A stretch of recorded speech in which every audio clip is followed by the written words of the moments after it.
नमस्कार, आदाब, सत श्री अकाल। मेरे दोस्त, आज के एपिसोड में हम बात करेंगे कि नेपाल के प्रधानमंत्री सुशीला कार्की को ही क्यों बनाया गया। आखिर क्या था उनमें खूबी कि जनजेड के लाख विरोध के बावजूद भी उनका नाम सबसे पहले उभर के आया। चलिए इन्हीं सब बातों पर चर्चा करने के लिए मैं हूँ आपका दोस्त विभूति। मेरे दोस्त, मैं आपको बता दूँ कि नेपाल में सुशीला कार्की की अंतरिम सरकार यूँ ही नहीं बन गई, बल्कि सरकार बनने के लिए काफ़ी खींचातानी करनी पड़ी थी और जनजेड की 5 शर्तें माननी पड़ी थी।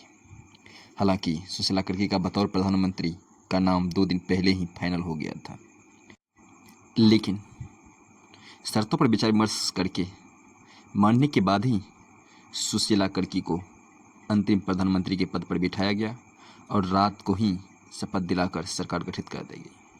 चलिए देखते हैं क्या है जनजेड का ये 5 शर्तें। उनका पहला शर्त है कि नेपाल में अगले 6 से 12 महीने में आम चुनाव कराए जाएंगे ताकि जनता को अपना प्रतिनिधि चुनने का मौका मिले। इस शर्त को मान लिया गया और सुशीला कार्की को अगले 6 महीने के अंदर 5 मार्च 2026 का आम चुनाव कराने को कहा गया। उनकी दूसरी शर्त यह है कि नेपाल की संसद को भंग कर दिया जाए। इसे मान भी लिया गया। सुशीला कार्की ने पद ग्रहण करते ही कैबिनेट मीटिंग बुलाई और संसद को भंग करने का प्रस्ताव पास कराकर राष्ट्रपति रामचंद्र पौडेल से हस्ताक्षर कराकर संसद को भंग कर दिया गया। और उनकी तीसरी शर्तें यह थी कि नेपाल में अभी एक ऐसा शासन होना चाहिए जिसमें नागरिकों और सेनाओं दोनों का प्रतिनिधि हो। इस शर्त पर काफ़ी खींचातानी हुई, काफ़ी लंबी विचार विमर्श करना पड़ा। अंततः मान भी लिया गया और माना जाता है कि इसी खींचातानी के कारण सुशीला कार्की को बतौर प्रधानमंत्री शपथ दिलाने में 2 दिन का समय लग गया।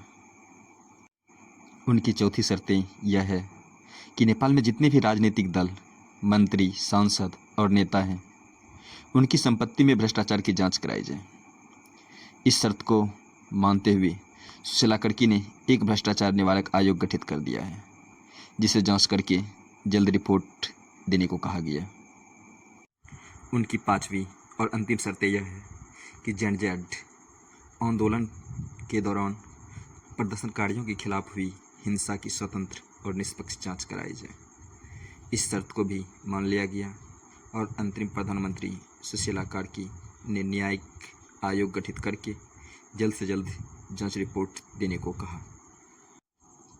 इन सभी शर्तों को मान लेने के बावजूद ही उन्हें 13 सितंबर को रात्रि 9 बजे पद की गोपनीयता की शपथ दिलाई गई। शपथ ग्रहण समारोह काठमांडू में राष्ट्रपति रामचंद्र पौडेल के सरकारी आवास शीतल निवास में हुआ, जिसमें जनजेड कोर कमेटी के सभी सदस्य शामिल हुए।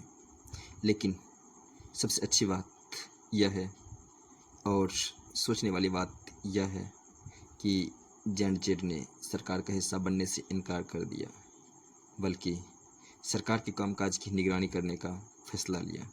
इससे जनजेड को अभी तक हम लोग गलत समझ रहे थे, उनकी सार्थकता हमें दिखती है कि जनजेड ने अपने राष्ट्र के प्रति कितना सोच, कितनी सादगी और कितना बड़ा क्रांतिकारी काम किया।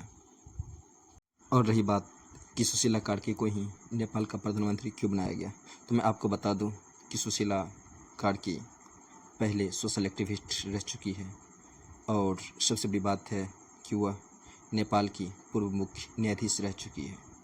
वह अपने बेहतर अंदाज, शानदार भाषण और नेपाल के प्रति राष्ट्र प्रेम को दिखाने के कारण ही उन्हें प्रधानमंत्री के रूप में चयनित किया गया। धन्यवाद। आगे के विषय में आप क्या सोचते हैं, कमेंट में लिखें।